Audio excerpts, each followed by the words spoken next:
Students, welcome to my channel broom with botany.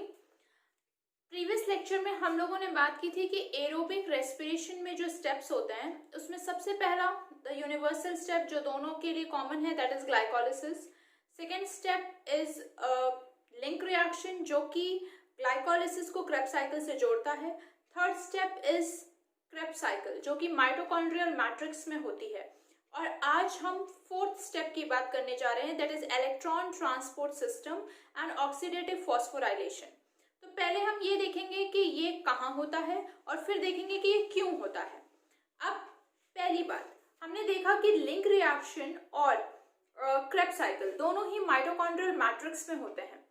तो अब आप अगर मैं एक जनरल आपको इलास्ट्रेशन देने की कोशिश करूं, मान लीजिए कि ये हमारा एक सेल है, ये हमारा एक सेल है और ये सेल का साइटोप्लाज्म है एंड दिस इज माइटोकॉन्ड्रिया, ये हमारा माइटोकॉन्ड्रिया है।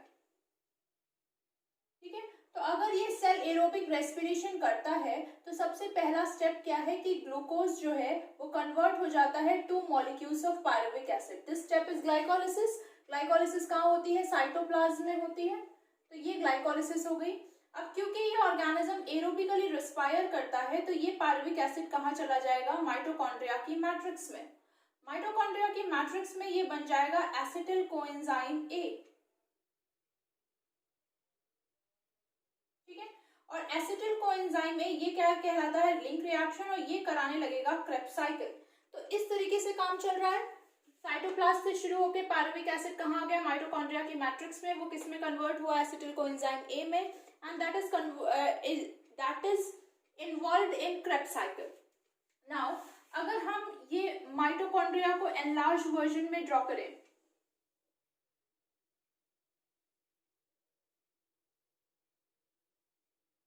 ठीक है, तो यहाँ क्या हुआ? यहाँ सबसे पहले तो पायरुविक एसिड है तो कन्वर्ट हुई इनटू 2 एसिटिल कोएंजाइम ए। ये तो हमारा कहलाता है लिंक रिएक्शन। ठीक है ना, ये 2 acetyl coenzyme A 2 bar Krebs cycle करेगा, 2 टाइम्स करेगा क्रेब्स साइकिल। अब हम जानते हैं कि क्रेब्स साइकिल का प्रोडक्ट होता है, एक क्रेब्स साइकिल का प्रोडक्ट होता है 3 NADH2, 1 FADH2 एंड 1 GTP। अब क्योंकि ये 2 टाइम्स हुई है तो ये सारा प्रोडक्ट इनटू 2 हो जाएगा, यानी कि कितना हो जाएगा? 6 NADH2, 2 FADH2 एंड 2 GTP। अब जो चीज मैं आपको समझाना चाह रही हूँ वो ये कि ये NADH2, ये जो NADH2 है, ये NADH2 कैसे बनता है? जब NAD+ में हम 2H+ ऐड कर देते हैं तो ये NADH2 बन जाता है। और ये NADH2 कहाँ है? ये NADH2 मैट्रिक्स में है। सिमिलरली FADH2 कैसे बनता है? जब FAD+ में 2H+ जोड़ते हैं तो ये FADH2 बन जाता है। और सिमिलरली GTP कैसे बनता है? जब हम GDP में PI ऐड करते हैं तो ये GTP बन जाता है।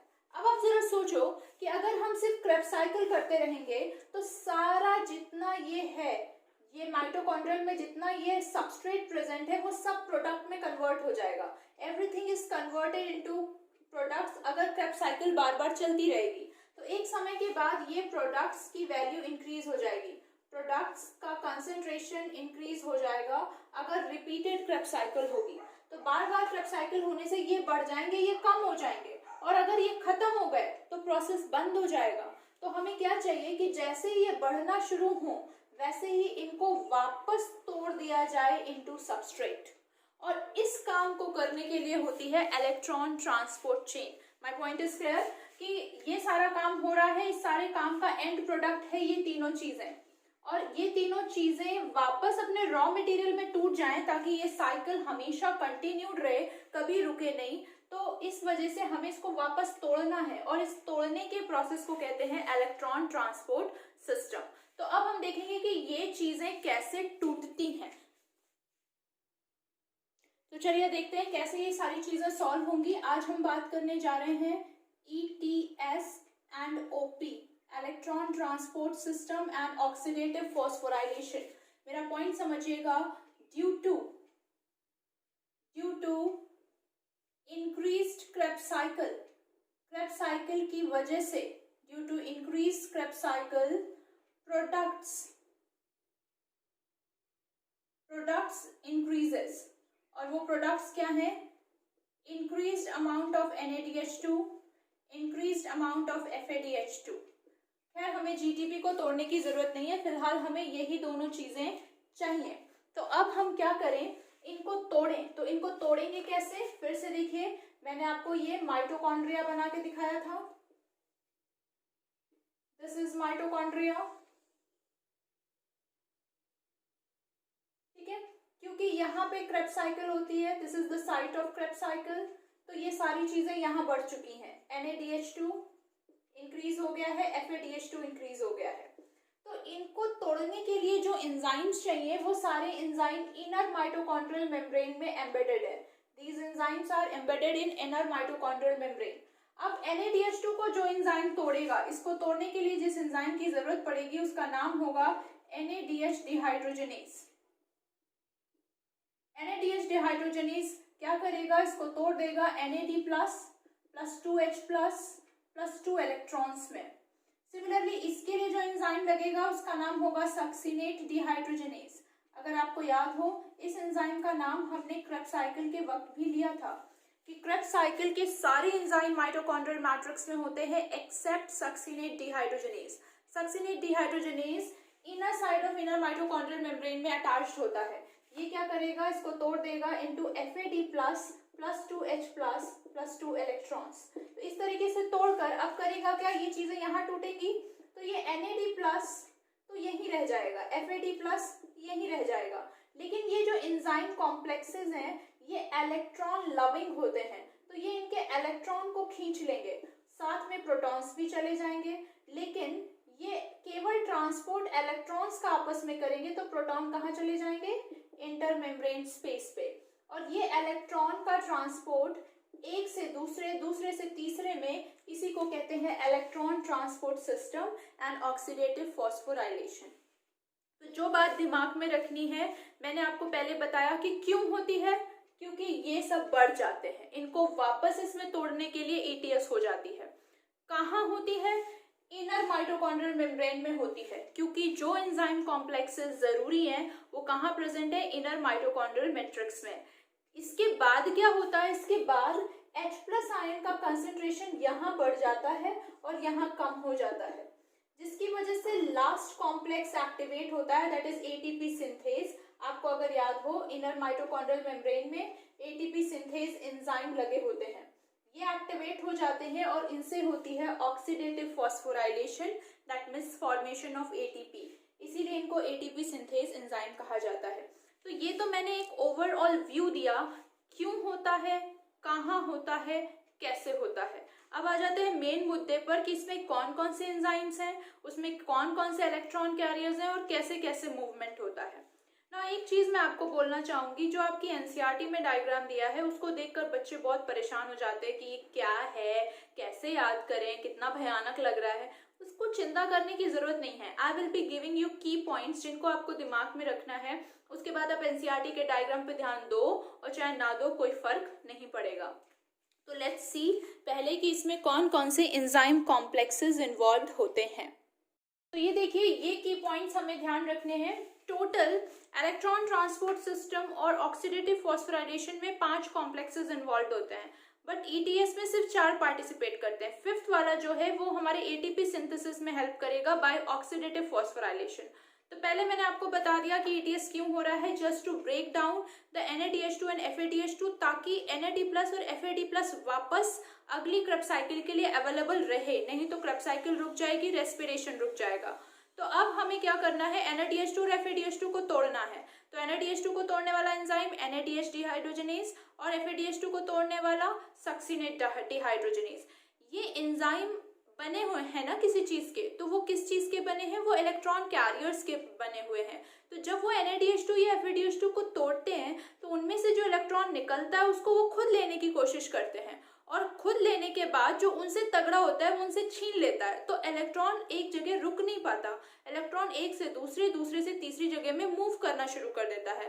That transportation of electron from one two another is electron transport system, and during this system by default there is a transport of H plus ion from matrix to the intermembrane side, and as a result there will be more pumping of H plus ions in the intermembrane space, and there will be decrease in the H plus ion concentration in the matrix side. So that will create a proton concentration gradient across the membrane, और उसकी वजह से fifth complex activate हो जाएगा, that is ATP synthase complex. ठीक है, तो यहाँ पे देखिए कि ये 4 कॉम्प्लेक्सेस इन्वॉल्व है, ये हमको याद रखने, इनके कंपोनेंट्स भी याद रखने. मैं आपको डायग्राम एनसीईआरटी वाला बना के नहीं दिखा रही क्योंकि वो बहुत ज़्यादा कॉम्प्लिकेटेड हो जाता है, उसको पढ़ने में बड़ा हौच पौच हो जाता है. हम वो चीज़ें पढ़ें जो हमसे पूछी जाती हैं और जिससे हमारा कॉन्सेप्ट क्लियर हो जाए. तो हमें क्या करना है, हमें तोड़ना है NaDH2 को FeDH2 को. तो इसको तोड़ने वाला NaDH डिहाइड्रोजनेज, इसके कंपोनेंट है FMN एंड FeS.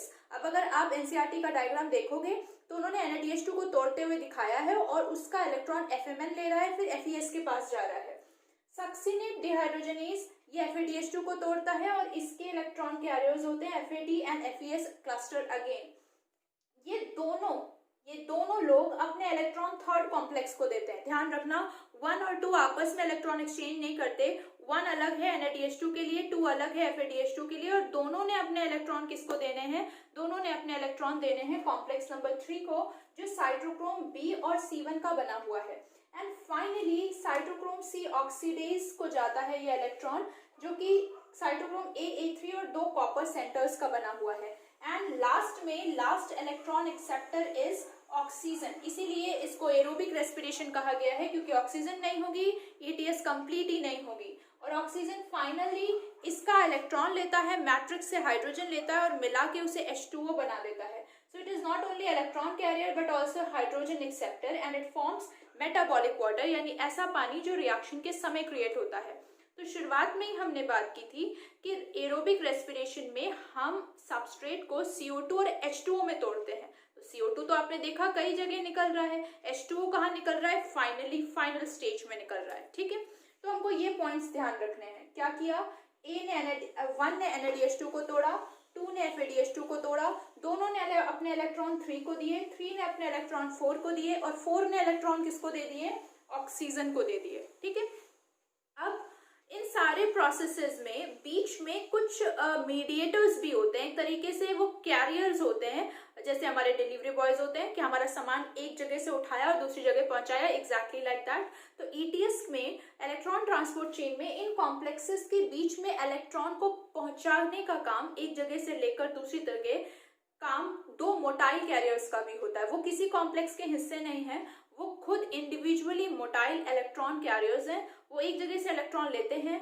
H+ लेते हैं, रिड्यूस हो जाते हैं, दूसरी जगह जाके H+ और इलेक्ट्रॉन रिलीज कर देते हैं, वापस आ जाते हैं. वो घूम घूम के केवल इलेक्ट्रॉन इधर से उधर कर रहे हैं. तो वो 2 मोटाइल कैरियर्स कौन से हैं, यूबिक्विनॉन, जिसको हम UQ या कभी कभी COQ भी कहते हैं, बट आपके एनसीईआरटी में UQ दिया हुआ है. These are the 2 motile electron carriers. इसके बारे में बात ध्यान रखेंगे कि ये हमेशा आउटर साइड यानी इंटरमेम्ब्रेन साइड पे ही प्रेजेंट होता है, बहुत छोटा सा होता है. अब मैंने आपको बताया कि ETS की वजह से क्या होगा, ETS will result in creating electrochemical proton concentration gradient, H+ ion concentration gradient create हो जाएगा across inner mitochondrial membrane that activates complex 5. इस पूरे प्रोसेस में जब इलेक्ट्रॉन एक से दूसरे से तीसरे और फाइनली ऑक्सीजन के पास पहुंचता है तो H+ का बड़ा झोल होता है. H+ मैट्रिक्स से कम होने लगता है और इंटरमेम्ब्रेन स्पेस में बढ़ने लगता है. इसकी वजह से एक प्रोटॉन कंसंट्रेशन ग्रेडियंट क्रिएट होता है that activates the 5th complex. अभी हमने 5th कॉम्प्लेक्स की बात ही नहीं की क्योंकि वो ETS में इन्वॉल्व नहीं है, वो ऑक्सीडेटिव फॉस्फोराइलेशन में इन्वॉल्व है. तो अब हम बात करेंगे ऑक्सीडेटिव फॉस्फोराइलेशन की, that is ATP synthesis by the enzyme ATP synthase, जिसे कॉम्प्लेक्स 5 भी कहते हैं. आपने इसको और बहुत नामों से सुना है, F1 F0 particle, Moran Fernandez particles, elementary particles, oxysomes, बहुत अलग अलग इसके नाम हैं. तो अब हम देखेंगे कैसे ATP बनेगी और कितना प्रोटॉन का पंपिंग रिक्वायर्ड होगा, और कैसे कन्वर्जन हम देखेंगे कि एक NaDH2 कितना ATP बना पाता है और एक FADH2 कितना ATP बना पाता है. तो let's talk about the coupled reaction of ETS that is OP. ETS की वजह से जो होगा वो होगा OP. तो देख रहे हो सारे जो स्टेप्स हैं एरोबिक रेस्पिरेशन के एक दूसरे से कनेक्टेड है. ग्लाइकोलिसिस हुई, पायरुविक एसिड मिली, उसकी वजह से लिंक रिएक्शन हुआ, एसिटिल कोएंजाइम में मिला, उसकी वजह से क्रेब्स साइकिल हुई, क्रेब्स साइकिल ज़्यादा होने की वजह से ईटीएस हुई, और ईटीएस की वजह से प्रोटॉन कंसंट्रेशन ग्रेडियंट क्रिएट हुआ, जिसकी वजह से ओपी होगा, दैट इज ऑक्सीडेटिव फॉस्फोराइलेशन. तो now we are going to talk about oxidative phosphorylation. तो ये देखिए ऑक्सीडेटिव फॉस्फोराइलेशन कब होगा? When after ETS H plus concentration gradient created.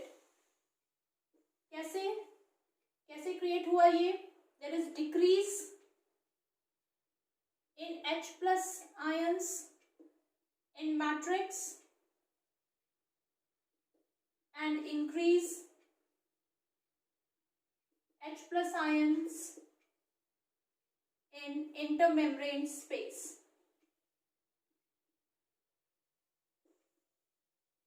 तो इसकी वजह से क्या हुआ? It activates. इस कंसंट्रेशन ग्रेडियंट की वजह से क्या हुआ? एक्टिवेशन किसका? कॉम्प्लेक्स 5 का. कॉम्प्लेक्स 5 क्या है? ATP synthase. क्या है इसके कंपोनेंट्स? F1 and F0.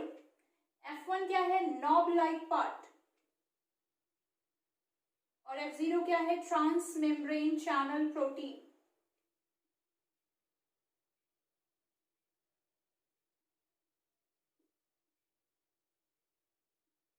ठीक है, ये क्या करेगी? ये अलाउ करेगी. भाई हमें करना क्या है? फिर से देखो यहां ध्यान से कि जैसे मान लो कि ये इंटरमेम्ब्रेन स्पेस है,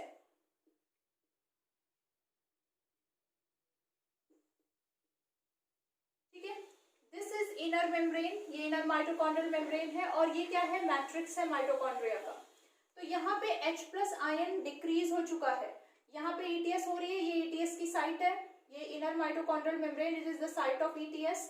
यहाँ पे इलेक्ट्रॉन ट्रांसपोर्ट चेन चल रही है, और यहाँ H प्लस आयन बढ़ गया है. तो हमें करना क्या है? अगर हमको दोनों को मेंटेन करना है तो H प्लस आयन कहाँ से कहाँ भेजोगे? यहाँ से यहाँ भेजोगे. तो उसके लिए हमें क्या चाहिए? हमें इस मेम्ब्रेन में ट्रांस मेम्ब्रेन चैनल चाहिए, क्योंकि ये आयन है, ये बिना चैनल के जा नहीं पाएगा. तो ये चैनल क्या होता है? F0 पार्ट, और उसमें एक नॉब लगा हुआ है जो कि हमारा है F1 पार्ट. तो ये जो चैनल है ये क्या करेगा? H प्लस आयन को यहाँ से यहाँ भेजेगा, और जब ये यहाँ से यहाँ भेजेगा तो ये नॉब जो है वो घूम जाएगा. जैसे आपने देखा है डोर में नॉब होता है, ऐसे घुमा के डोर खोलते हैं, बिल्कुल वैसा ही नॉब होता है, ये घूम जाता है. इसके घूमने की वजह से क्या होगा कि यहाँ मैट्रिक्स में एक डीपी प्रेजेंट है और मैट्रिक्स में ही पीआई प्रेजेंट है, दोनों जुड़ जाएंगे और एटीपी बन जाएगा. Addition of PI to ADP is phosphorylation. What is phosphorylation? Phosphorylation is addition of phosphate to ADP. और क्योंकि ये इसकी वजह से हो रहा है and last electron carrier oxygen था, इसीलिए इसको ऑक्सीडेटिव फॉस्फोराइलेशन कहा जाता है. So that is why it is known as oxidative phosphorylation. तो इस तरीके से काम होगा. तो हमें बेसिकली अब देखना है कि ये जो एटीपी की सिंथेसिस हो रही है, जिसको हमने ऑक्सीडेटिव फॉस्फोराइलेशन कहा है, उसे 2H प्लस आयंस लगते हैं एक एटीपी बनाने में. और हम देखेंगे कि एक NADH2 जब कंप्लीटली ऑक्सीडाइज होता है, पूरी उसकी साइकिल चल जाती है, तो वो 3 बार 2H प्लस भेजता है. इसका मतलब वो 3 ATP बना सकता है. और FADH2 2 बार 2H प्लस भेजता है, इसका मतलब वो 2 ATP बना सकता है. तो हमें काम की बात ध्यान रखनी है, बाकी सारी चीज़ों पे उतना ज़्यादा फोकस नहीं करना. ये चीज़ आई गेस आपको समझ में आ गई होगी. Now we are going to calculate कि कैसे FADH2 और NADH2 को हम ATP में कन्वर्ट करेंगे. तो ये देखिए ऑक्सीडेटिव फॉस्फोराइलेशन, मैं आपको यहाँ क्लियर लिख देती हूँ. ये क्या है? Addition of PI. PI क्या होता है? इनऑर्गेनिक फॉस्फेट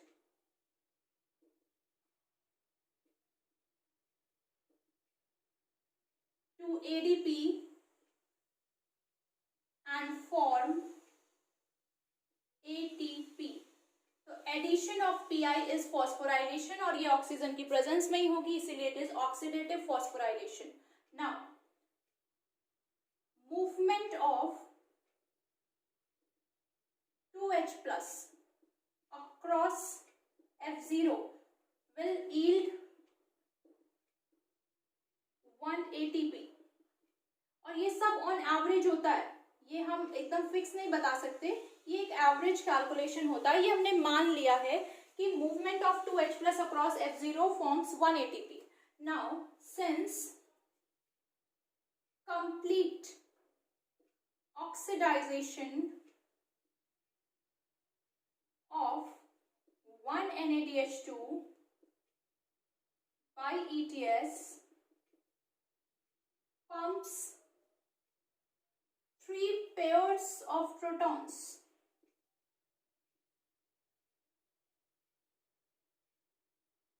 यानी कि उसने 3 बार 2H plus पुश किया। तो सिंपल सा हमने लॉजिक लगाया है, 2H plus मतलब 1 ATP, इसका मतलब 3 into 1 ATP और 3 ATP। सीधी भाषा में 1 NADH2 is calculated as 3 ATP after oxidative phosphorylation। Oxidative phosphorylation के बाद हम एक NADH2 मॉलिक्यूल को 3 ATP के बराबर कैलकुलेट कर लेते हैं। सिमिलरली बिल्कुल इसी तरीके से, similarly since complete oxidation of 1 FADH2 by ETS pumps 2 pairs of protons।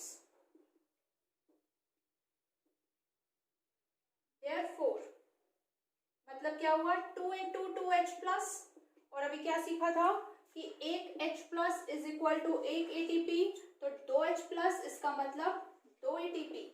तो सीधी भाषा में 1 FADH2 is calculated as 2 ATP after oxidative phosphorylation। तो 1 FADH2 is equal to 2 ATP, 1 NADH2 is equal to 3 ATP and 1 FADH2 is equal to 2 ATP। तो यहाँ तक जितना NADH2 FADH2 cell में बना है वो सब कन्वर्ट हो जाएगा इनटू ATP।